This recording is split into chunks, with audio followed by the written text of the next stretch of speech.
চুপ চুপ চুপ চুপ সবাই চুপ। বাবু মশাইরা, আপনারা আবার চিনবেন না, আমার নাম দিনু, দিনু ডাকপার করা।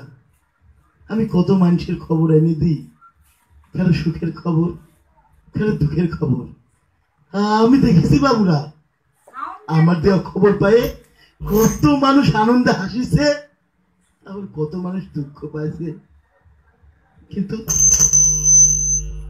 কিন্তু আমার বুকের মধ্যে যে একটা উই পোকার ঢিপি রয়েছে, যে উই পোকার ঢিপি আমার দিন রাত কুড়ে কুড়ে খায়, তার খবর কেউ জানতে আসে নাই বাবুরা।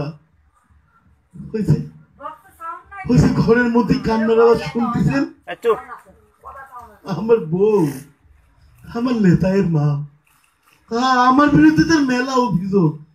আমি নাকি সন্তানের বাপ হতে পারি নাই। ওই চুপ কর, চুপ কর করছি। যে সাওয়ালের জন্য সমাজের মুখ দেখাতে পারবো না, যে সাওয়ালের পরিচয় দিতে লজ্জা লাগে, সে সাওয়ালের জন্যই কেটে গেলাম। চুপ কর। সাওয়ালের যদি তোর অন্তর পুরে খাক হয়ে যায়, আমার হয় না। জানেন বাবুরা, নরেন দাসের ছেলে আর আমার নেতাই একসাথে স্কুলে পড়তো। নরেনের ছেলে আজ কলেজে পড়ে। নরেন গপ্প করে বলে, আমার ছেলে কলেজে পড়ে।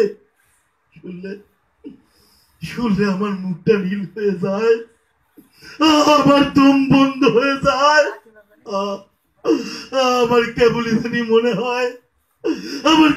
জানি মনে হয় কারা যেন এক বিশাল হাতুড়ি দিয়ে আমার এই বুকটার উপরে পেটাচ্ছে। আমি চিৎকার করে কাঁদতে চাই, কিন্তু কাঁদতে পারি না। জানেন বাবু, সন্তান জন্ম দিয়েছি, কিন্তু বাপ হতে পারি নাই। যে আমি আমার সাজানো বাগানে একটা ফল বৃক্ষের চারা রোপণ করছিলাম। আশা ছিল বৃক্ষটা একদিন বড় হয়ে আমার ফুল দিবি, ফল দিবি, ছায়া দিবি। আমি আমার সারা জীবনটা সেই বৃক্ষের ছায় কাটাই দেব।